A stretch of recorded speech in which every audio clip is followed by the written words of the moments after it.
Saya kasih dalam Tuhan, pada pagi hari ini saya akan mengajarkan kepada gereja Tuhan, baik generasi yang sudah berumah tangga maupun anak-anak muda.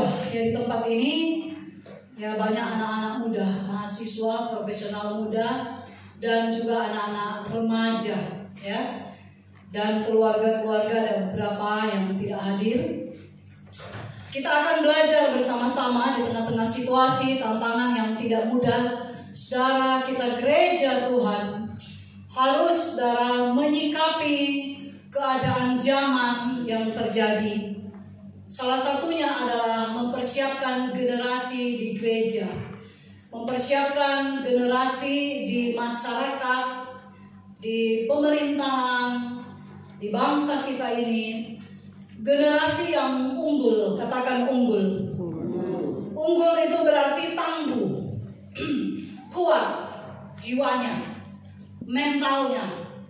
Bukan generasi pecundang, bukan generasi yang saudara lemah, cengeng, manja. Datang tantangan, nangis. Datang masalah, kabur. Bukan seperti itu, ya. Saudara, kami, ya, lembaga Rumah Anak Indonesia itu banyak bergerak di bidang pendidikan dan pembentukan karakter daripada generasi muda. Pembentukan karakter, pendidikan rohani, pendidikan keterampilan, skill, ya. Saudara, sangat penting kita melihat bahwa anak-anak gereja, anak-anak jemaat atau saudara generasi daripada gereja Tuhan itu, saudara, tumbuh menjadi pemuda-pemudi yang tangguh, yang unggul, yang kuat di dalam kehidupannya. Nah, mari kita akan belajar dari keluarga, saudara, yaitu di dalam kitab 2 Timotius ayat 1, 3, dan 5.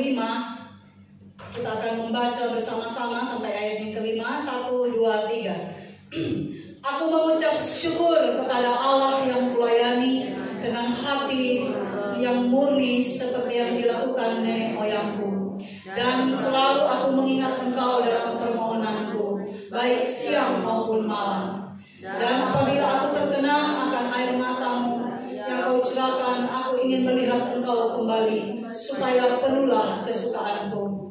Sebab aku teringat akan imanmu yang tulus ikhlas, yaitu iman yang pertama-tama hidup di dalam nenekmu Louis dan di dalam ibumu Eunike, dan yang aku yakini juga hidup di dalam kamu. Amin. Bapak, Ibu, dan saudara yang saya kasih dalam Tuhan, tema daripada renungan atau khotbah pengajaran kita siang hari ini adalah membangun generasi yang unggul. Itu pernah saya sampaikan tahun lalu, saudara, di bulan November atau Desember, tetapi hanya di poin pertama. Jadi nanti di poin pertama kita akan tidak terlalu lama, ya. Seperti saya katakan tadi bahwa, saudara, kita menghadapi isu-isu yang sangat krusial di zaman sekarang ini, ya, krisis-krisis di dalam keluarga, ya. Sejak pandemi, sejak saudara corona ini, saudara, banyak keluarga-keluarga yang mengalami masalah-masalah, juga masalah-masalah perceraian yang sangat tinggi. Kemudian kita menghadapi, saudara, saya lompat ke masalah yang berikut, yaitu masalah kenakalan anak-anak.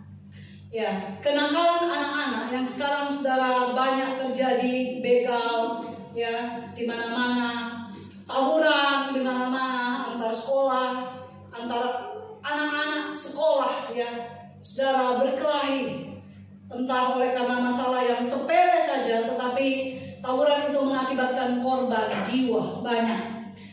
Masalah krisis ekonomi yang sekarang kita rasakan karena perang, ya, segala sesuatu naik, ya, harga naik, terutama, saudara, yang terakhir-terakhir ini sampai menimbulkan korban adalah pemburuan minyak goreng.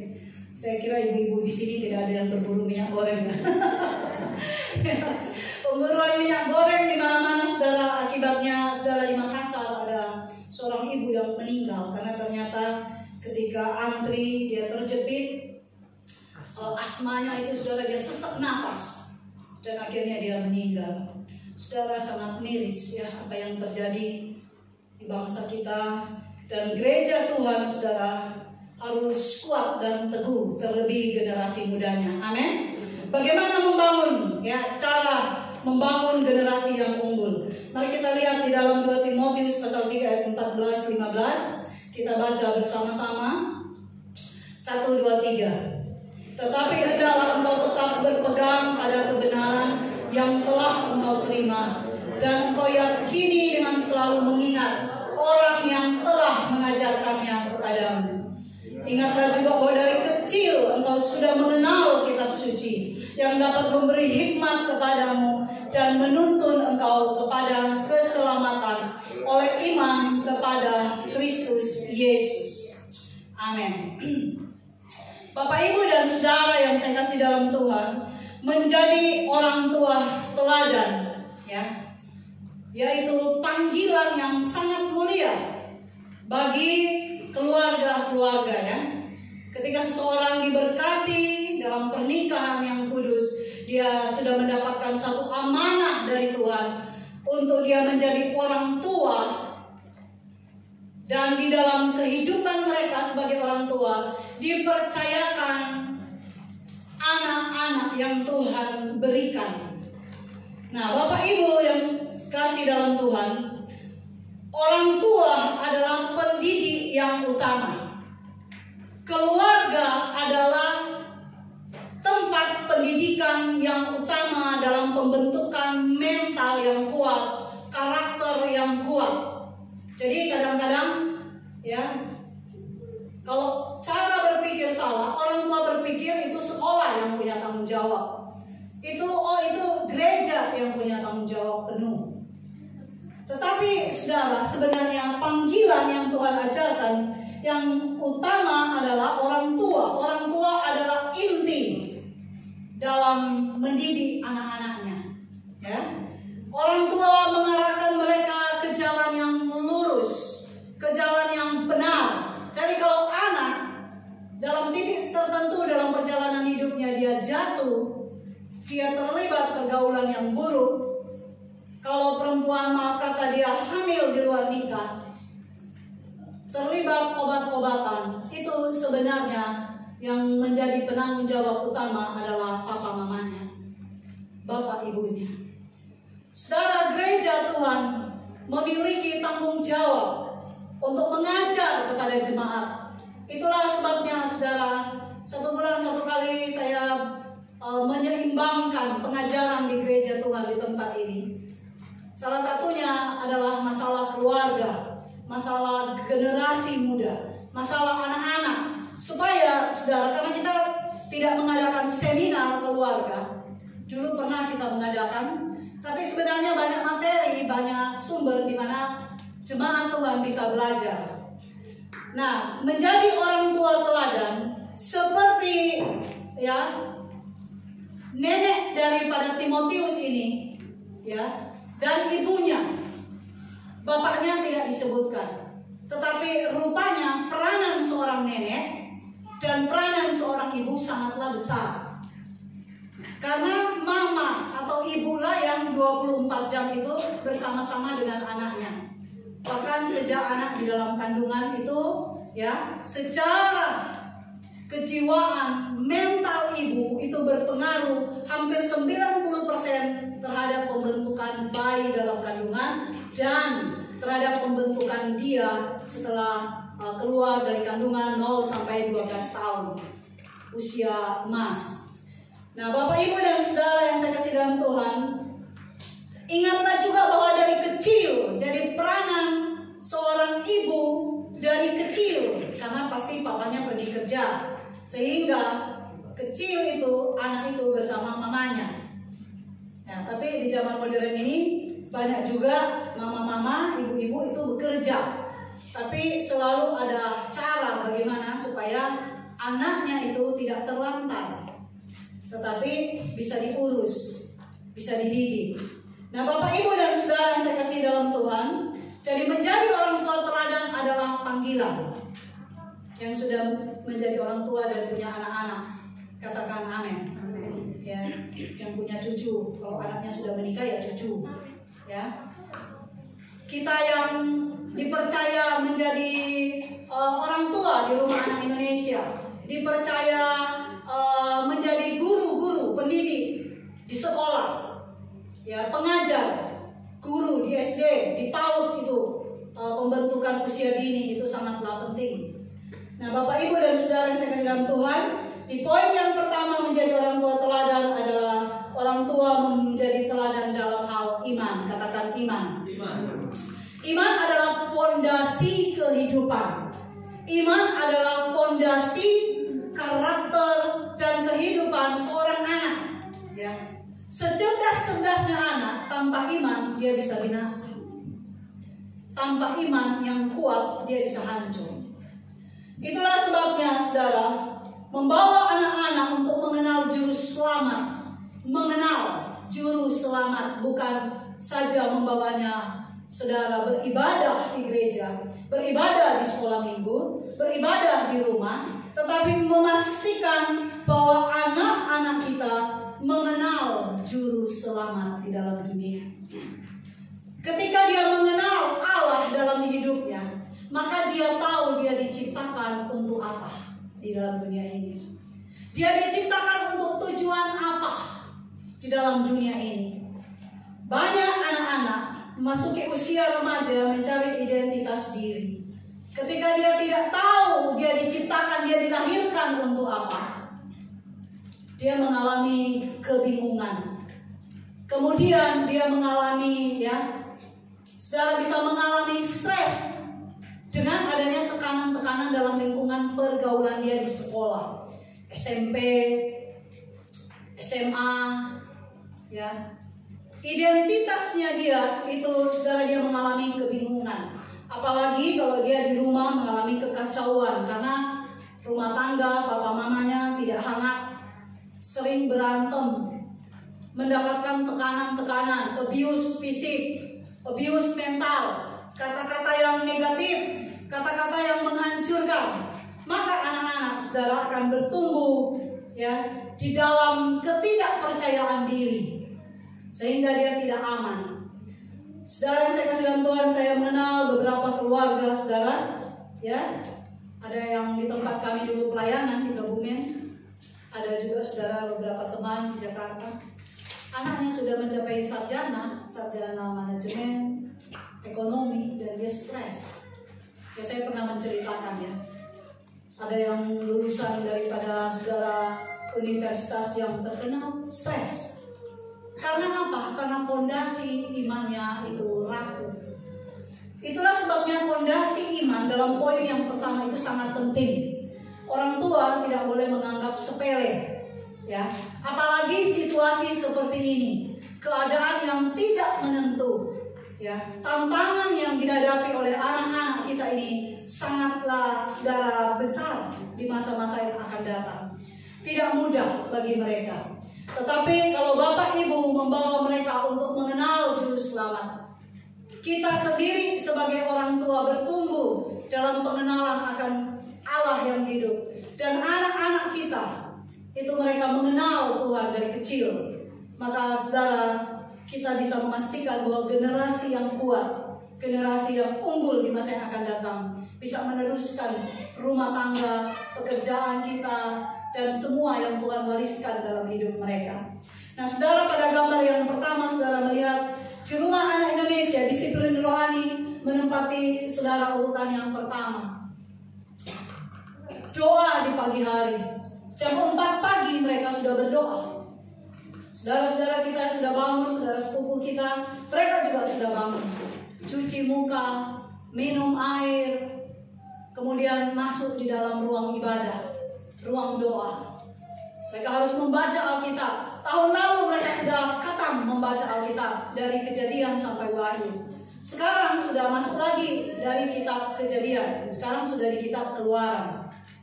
Mungkin yang di Kaliaje mungkin sudah di kitab Keluaran atau di kitab apa, saya tidak tahu, ya.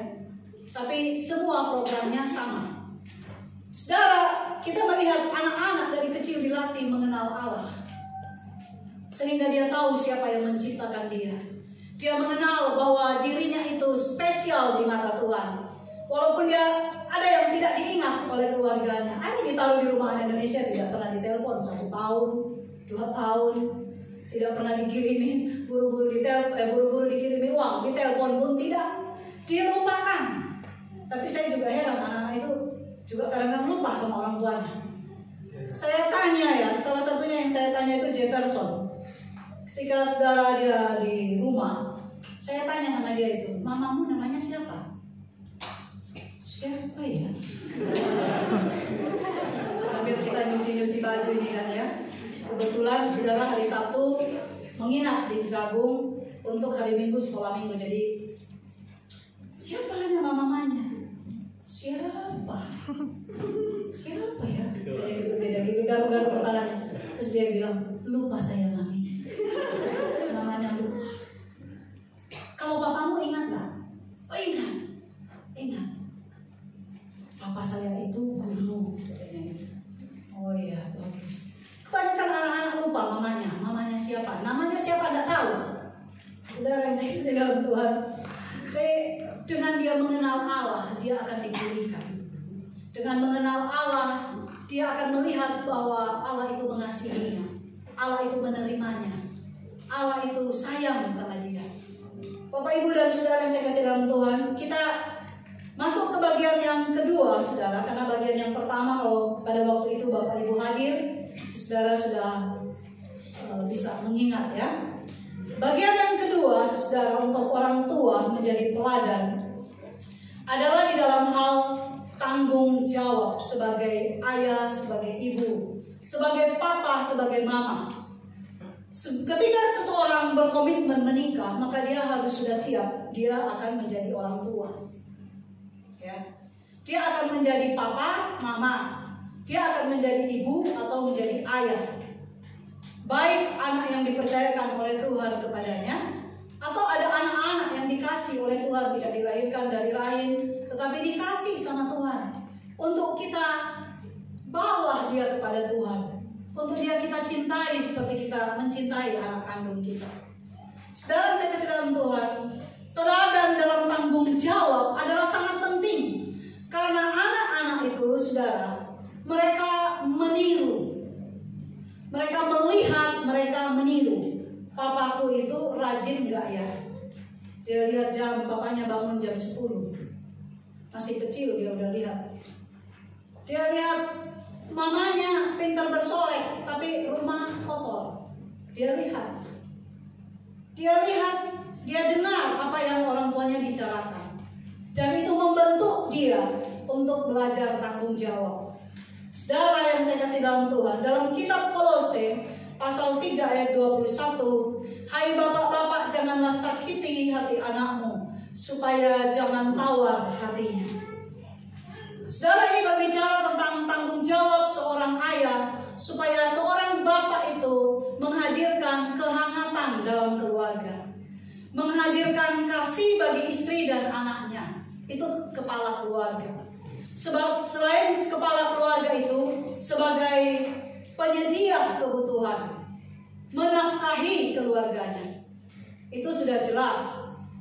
Bapak, Ibu, dan saudara yang sedang Tuhan, tapi ada bagian yang bapak-bapak saudara pikir itu bukan tanggung jawab dia, yaitu memberi kehangatan dalam hati anak-anaknya, dalam hidup anak-anaknya, dengan tidak menyakiti hati anak, dengan mengeluarkan kata-kata yang saudara menghancurkan moralnya, menghancurkan harga dirinya. Banyak generasi muda sakit hati dengan papanya, bapaknya. Bapaknya keras, ya. Anak tidak bisa menyampaikan pendapat, dipukul, dihajar sedemikian rupa. Saudara, anak-anak kami beberapa mengalami, sehingga ketika dia bercerita, dia tidak bisa bercerita, dia menangis. Ketika dia mengingat pengalamannya di masa lalu, bahkan sampai dia merantau, saudara, hubungan itu belum bisa dipulihkan. Keras, otoriter kepada anaknya. Tetapi Alkitab mendidik bapak-bapak di dalam Tuhan Yesus, yaitu bapak-bapak yang sudah lahir baru, Ya, supaya apa? Supaya kita menjadi bapak-bapak yang tidak menyakiti hati anak-anak. Laki-laki di tempat ini yang belum menikah itu belajar kelak besok ketika berumah tangga bukan menjadi laki-laki yang kasar kepada anak. Biasanya kasar sama istri, baru kasar sama anak. Kalau sama istri tidak sayang, tidak cinta, dia juga tidak sayang kepada anak. Tapi kalau kepada wanita yang mendampinginya dia begitu menghargai, maka kepada anak dia juga begitu menyayangi. Makanya dikenali laki-laki sebelum menikah, penyayang, pemarah, ya, penyayang atau pemarah. Karakternya bagaimana? Kok meledak, mukul orang, berkelahi? Nah, ini cewek-cewek yang cantik-cantik di sini yang manis-manis harus berdoa betul-betul. Jangan sampai engkau yang manis menikah ditampar habis menikah. Sudah manis, aduh ma. Kalau anak saya tidak tega. Ya tidak tega sebagai ibu. Anak berumah tangga, anak perempuan sayang-sayang, kemudian dilamar dan menikah dan 1 tahun berikut terdengar kekerasan KDRT dalam rumah tangga. Kita sebagai ibu menangis. Anak-anak kita merantau, ya. Beberapa di antara saudara anaknya merantau. Saudara saya kasih dalam Tuhan. Jadi kita belajar tanggung jawab, ya, sebagai ayah, sebagai ibu, sebagai istri yang saudara menghormati suaminya. Maka anak akan belajar menghormati bapaknya. Dia akan melihat, oh mama saya sayang sama papa saya, maka saya juga sayang sama papa saya. Istri yang menghormati suaminya, ya, bukan hanya sayang ketika uang ada, tapi tidak ada uang, abang ditendang. Ya, saya berdoa, kami mendoakan jemaat-jemaat Tuhan, istri-istri di sini menjadi istri yang baik, yang bijaksana dalam rumah tangga yang Tuhan berikan dalam hidup ini. Istri-istri yang menghormati suami, yang mendukung dan mendoakan dan mengurus rumah tangga. Rasul Paulus pernah menasihati, ya, supaya wanita-wanita muda belajar kepada wanita-wanita yang tua. Artinya kepada orang tua kita, ada nenek kita, belajar bagaimana mereka berumah tangga, bagaimana salehnya, sehingga kita yang muda ini belajar kepada yang lebih tua. Anak-anak muda di sini yang baru menikah, yang masih keluarga-keluarga muda, belajar kepada orang tua, bagaimana mereka itu berumah tangga. Tanggung jawab sebagai ibu tidak membuat anak-anaknya kelaparan, tetapi selalu mencukupi kebutuhan anak-anak. Saudara, saya sebagai ibu banyak anak, tiap hari saya berpikir, ya, kami punya banyak sekali daftar menu makanan. Ya, ketika kami lembaga Rumah Anak Indonesia diakreditasi, maka kami harus menyediakan menu makanan Rumah Anak Indonesia itu untuk 3-4 bulan perputaran menunya itu. Jadi saudara, ada banyak menu, variasi-variasi. Tapi itu pun pusing saudara memikirkan. Kalau ngikutin menu ini, aduh harga-harga sudah naik semua, mahal. Maka change, ganti menu yang lain. Ubah, sayur yang mahal ganti sayur yang murah. Tapi sebagai ibu kita memikirkan terus, anak-anak tiap hari datang, bu besok sarapan apa, bu besok sarapan apa, sarapan apa. Saya bilang sekali-sekali puasa dulu, gak usah sarapan terus. Saya juga pusing ditanya sarapan terus, sarapan apa. Mereka gak tanya sama Kak Febel, tanya sama saya karena stok ada di rumah ya, di rumah saya. Karena kulkas di Jeragung itu rusak kulkas itu ya, tangan anak-anak itu ya. Tangan besi, segala sesuatu rusak, semua rusak. Jadi kulkas itu rusak. Saya biarkan saja, tidak beli kulkas. Sekarang saya kasih dalam Tuhan, pusing, itu pun pusing. Tapi sebagai ibu kita tidak tega biarkan anak-anak kita berangkat sekolah. Apalagi yang SD itu berangkat sekolah tiap hari dengan perut kelaparan. Sudah makan mereka, ya. Saya kadang-kadang kasih mereka samu, mami. Kalau cuma 2.000 samunya itu cuma dapat kerupuk makaroni. Oh, terus kamu mau beli apa? Nasi. Kalau nasi berapa? 3.000 katanya gitu. Oh, udah kasih 3.000. Senang bukannya kan? Saudara yang saya kasih dalam Tuhan, kita sebagai ibu sangat bertanggung jawab bagi generasi kita. Amin. Anak-anak. Jadi Bapak Ibu dan Saudara yang saya kasih dalam Tuhan, apapun juga yang kamu perbuat, perbuatlah dengan segenap hatimu, seperti untuk Tuhan dan bukan untuk manusia. Mari kita belajar. Ayat ini menjadi dasar kita bertindak untuk segala tanggung jawab yang Tuhan berikan. Amin. Tanggung jawab yang Tuhan berikan. Lakukan segala sesuatu yang kamu perbuat dengan tanganmu, ya. Itu dengan segenap hati. Lihat Tuhan, bahwa Tuhan itu melihat kita. Baik kita kelihatannya sederhana, nyikat toilet, sederhana, melipat-lipat baju anak, tetapi Tuhan melihat hati kita. Kelihatannya sederhana, saudara, tapi Tuhan memperhatikan. Saudara bekerja sebagai bapak-bapak, kalau wira swasta, bisnis, pergi jualan. Kami juga jualan. Di sela-sela mengantuk ini jualan. Tiap hari WA terus saya sama Bunda Yuvita di sebagai manajer daripada resto kita usaha. Sudah masuk Grab ya? Jemaat buka Grabnya terus. Buka dapur Rai Kali Tirto. Nah, itu ada nasi bakar, ikan bakar, khas ya. Asli dibakar, bukan goreng dulu baru bakar. Nah, sekalian promosi untuk khotbah. Ya Bapak Pendeta ya, izin promosi untuk khotbah. Jemaat yang belum pernah coba beli, larisi terus kasih bintang 5. Ya. Lapar, jadi lapar. Ya. Jadi mari kita melakukan segala sesuatu dengan sepenuh hati. Selalu ingat, saya lakukan ini untuk Tuhan, saya lakukan ini untuk Tuhan, saya lakukan ini untuk Tuhan. Bapak Ibu dan Saudara yang saya kasih dalam Tuhan, tidak mudah berumah tangga. Ya. Diberkati pernikahan itu hanya butuh 2 jam. Tapi berumah tangga, long life, seumur hidup, sampai maut memisahkan. Ya, jadi kita bertanggung jawab memelihara kasih Tuhan, memelihara ya rumah tangga kita, suami, anak, istri, semua punya tanggung jawab masing-masing. Anak-anak di tempat ini juga ada tanggung jawab. Jadi bukan hanya melihat teladan orang tua, tetapi juga anak-anak yang muda, SMP, SMA, bahkan yang kecil seperti anak kami Dede ini, dia rajin sekali Dede ini. Udah pintar, rajin, dia bisa duduk anteng dia di depan, memperhatikan ya. Saya cerdas anaknya, cepat sekali menangkap. Dia tukang bikin susu buat yang paling kecil yang namanya Daniel Alfonso itu. Alfonso itu kalau pagi bangun tidur selesai doa dia langsung bunda susu, bunda susu. Maka Dede ini membuatkan susu.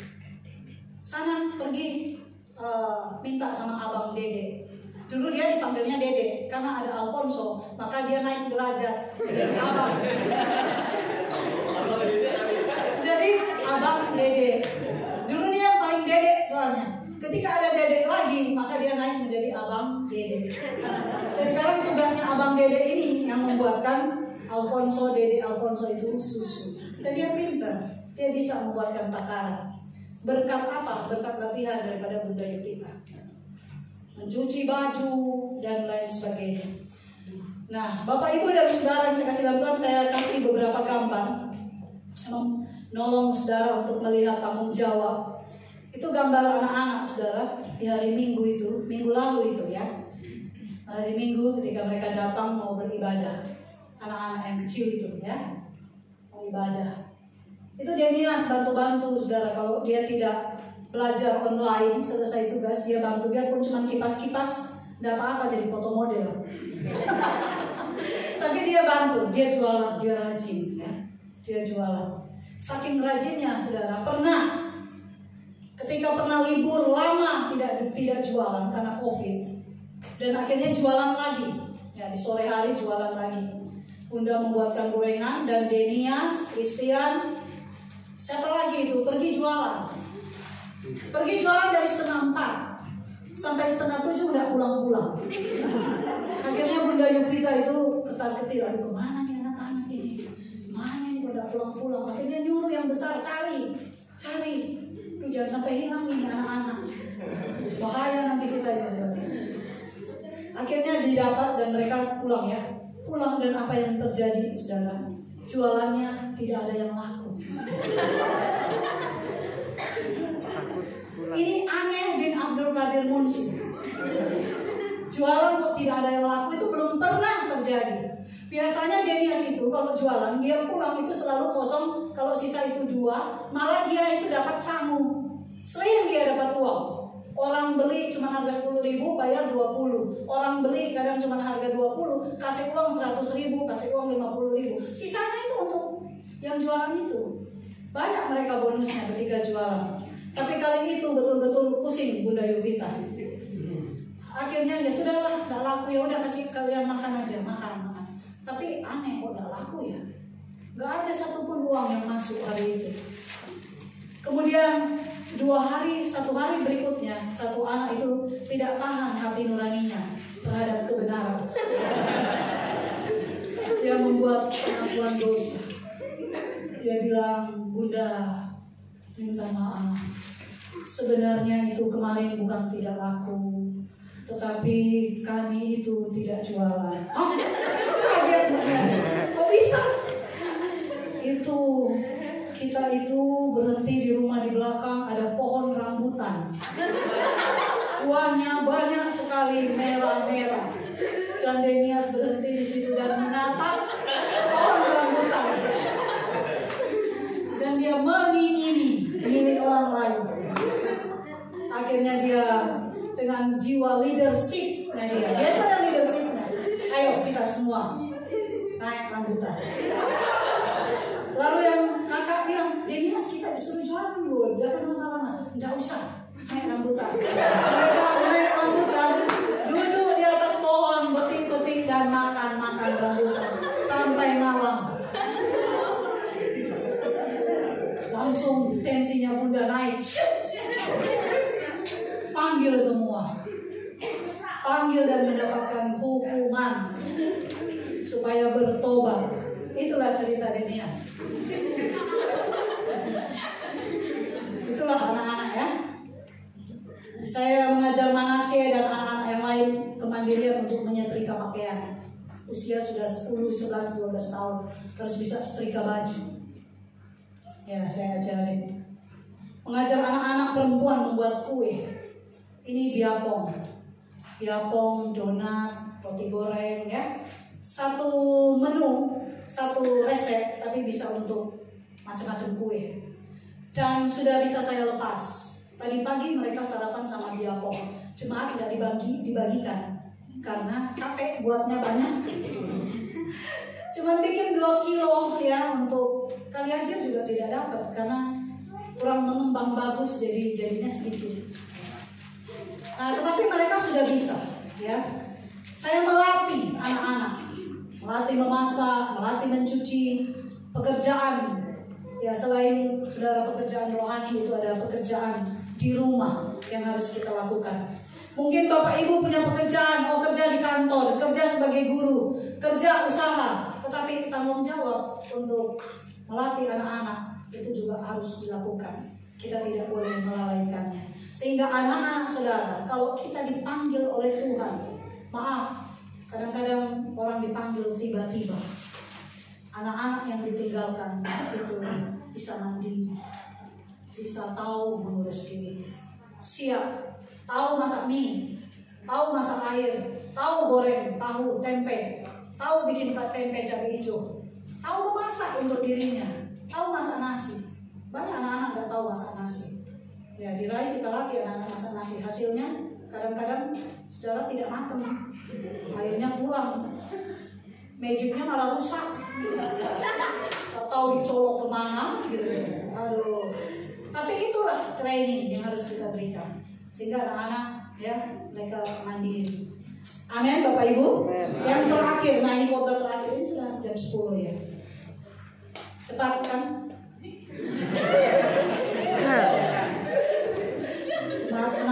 Ustaz. Saudara saya kasih dalam Tuhan, yang terakhir adalah teladan komunikasi.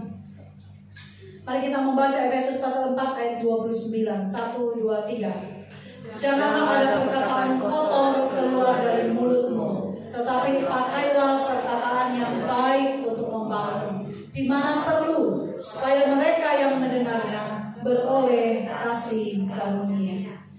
Janganlah ada perkataan kotor keluar dari mulutmu, ya. Perkataan kotor, perkataan yang sia-sia, perkataan yang sembrono, perkataan yang tidak membangun. Paulus memberi nasihat kepada jemaat di Efesus, kepada jemaat di Kolose, ya, semua perkataan yang kotor, yang jahat, yang sembrono, yang tidak membangun, itu adalah ciri manusia lama kita. Sebelum kita mengenal Yesus, sukanya bicaranya kotor. Saudara saya kasih dalam Tuhan, anak-anak sekarang, saudara, isu yang sangat krusial sekarang, situasi dan tantangan anak zaman sekarang, saudara. Berikut, slide berikut. Perkataannya itu, saudara, suka membuli temannya. Ini kita hadapi, baik di rumah tangga, di sekolah. Di rumah tangga, kakak bully adiknya, hidungmu pesek, kulitmu hitam, gelap. Lihat aku putih, aku disayang sama mama. Hidungmu kayak Pinocchio, telinganya kayak gajah. Dibully, yang tua membuli yang bawah, yang kecil. Di sekolah, anak-anak sering mengalami pembulian dari teman-temannya. Banyak anak, kasus anak bunuh diri. Mama papanya nggak tahu kalau anaknya ini stres. Dari sekolah stresnya, karena di sekolah dia dibully sama temannya. Dibilangin jelek, hidung kayak bebek, bodoh. Jelek, kamu jelek, kayak monyet. Dibully, saudara, tertekan. Atau dibilangin kamu miskin, gak punya duit, jelek. Akhirnya dia tertekan. Dan saudara, di Indonesia miris sekali. Anak-anak kecil udah tahu bunuh diri. Kelas 5 bunuh diri, loncat dari jembatan, gantung diri, saudara. Itu dari mana? Semua dari lingkungan keluarga yang tidak sehat, dan dari lingkungan tempat dia tinggal, dan dari sekolah. Itulah sebabnya anak-anak saudara harus dipersiapkan mentalnya supaya dia kuat menghadapi tantangan ketika dia masuk sekolah. Ya, mungkin kakinya besar, dibully, kaki gajah. Ya, dibully. Saya punya anak sayang yang namanya Almendo, dia udah yatim piatu ya. Dia sangat sensitif, saudara. Hatinya itu sangat lembut, sensitif. Jadi, saudara, kalau dia dibully, ya bisa panjang mukanya, saudara. Mulutnya panjang sekali. Tapi dalam pengajaran sebagai orang tua, ketika doa pagi, di rumah, itu kita selalu kasih tahu, kamu berharga di mata Tuhan, kamu pintar. Ya memang ada kekurangan, tetapi tidak apa-apa. Nanti kalau seiring kamu waktu besar, kamu akan menjadi lebih baik. Dan di rumah kami, di rumah Indonesia itu terjadi juga yang namanya pembulian. Ya macam-macam ya, hidung bebek. Apa segala perkataan mereka itu apa yang pernah saya saudara didik dan disiplin. Maaf, kebun binatang, perkataan yang kotor, asu kue, ya, badak, monyet, macam-macam perkataan yang satu dengan yang lain saling menghina. Itu saudara, tantangan anak-anak sekarang. Dan itu terjadi di sekolah-sekolah, anak-anak SD saling menghina. Apalagi saudara dengan adanya handphone, mereka pegang handphone kan setiap hari. Saudara, beberapa hari yang lalu saya menghapus pertemanan anak kami Ditus dengan salah satu anak di sekolah. Saya ambil HP-nya, saya cek WA-nya, saya cek semua chatting-chattingnya itu, ngomong-ngomongnya, dan saya mendapati satu temannya itu tidak baik. Bilangin dia tolol kamu. Lalu dia jawab, bego, bodoh, tolol, becut, apa segala macam. Apa ini? Saya baca apa ini? Tidak baik. Saya panggil ya. Saya nasihati. Saudara, anak-anak kita didik di rumah dengan baik, tapi gennya itu belum tentu baik. Pembawaan dari lingkungan, keturunan, dan lain sebagainya. Sehingga tidak mudah, makanya orang tua jangan terlalu percaya penuh tuh anak baik-baik ya pegang handphone. Baik-baik, oh anak saya baik kok pegang handphone. Nah, cek semua WA-nya. Anak-anak zaman sekarang, dia pintar menyembunyikan WA-nya. Dia bikin 2 WA, dia hapus percakapannya. Tetapi puji Tuhan, di RAI itu ada ahli IT. Sehingga dia bisa mengundang pembicaraan yang sudah dihapus. Pembicaraan-pembicaraan yang menyeleweng itu terbaca semua. Sehingga itu menjadi alat untuk mendidik. Sekarang saya kasih dalam Tuhan, perkataan yang kotor, yang jahat, merajalela sekarang ini. Baik melalui Facebook, Instagram, WA, semua saudara bisa melihat. Dan anak-anak menjadi rusak, karena dia belum tahu menyaring mana yang baik, mana yang benar. Dia belum tahu untuk memilih mana yang berkenan kepada Tuhan, menyenangkan Tuhan, orang tuanya, dan mana yang tidak. Sehingga panggilan Bapak Ibu sebagai orang tua yang bertanggung jawab untuk keselamatan anak itu sangat penting. Guru-guru terhadap anak-anak yang dipercayakan oleh Tuhan, melindungi mereka sampai tingkatan mereka bisa menolak yang jahat dan melakukan yang baik. Saudara, saya kasih dalam Tuhan, kita melindungi ya. Kami melindungi anak-anak itu. Kalau perlu didisiplin, harus didisiplin. Tidak perlu pegang handphone, karena handphone bagi dia itu merusak dia. Dia belum tahu mengatur waktunya. Dia bisa main game 10 jam, 8 jam satu hari, setengah hari sendiri. Itu mengerikan. Jadi Bapak, Ibu, dan Saudara, saya kasih dalam Tuhan perkataan yang baik ya. Rasul Paulus berkata supaya jangan ada perkataan yang kotor, tetapi pakailah perkataan yang baik untuk membangun di mana perlu, supaya mereka yang mendengarnya beroleh kasih karunia. Perkataan yang baik, yang benar. Perkataan apa yang baik dan benar? Perkataan firman Tuhan. Sekarang anak kami Alfonso, sampai sekarang dia, saudara, kosakata baik dan jahat itu begitu kuat di dalam blok mentalnya. Ketika dibawa ke kebun, lihat belalang, dia lihat, apa ini? Baik atau jahat? Ketika lihat kecoa, ketika lihat binatang apa? Baik atau jahat? Anjing baik atau jahat? Pokoknya baik atau jahat? Ini jahat. Kenapa dia punya kosakata itu? Karena pengalaman hidup yang dia alami sebelumnya. Saudara, saya kasih dalam Tuhan, sehingga kita, saudara, melakukan yang namanya terapi kasih dan cinta. Mengangkat hidupnya, memberi kata-kata yang baik, kata-kata yang positif, cenderung menyakiti diri, saudara. Kita harus terapi dengan kasih daripada Tuhan Yesus.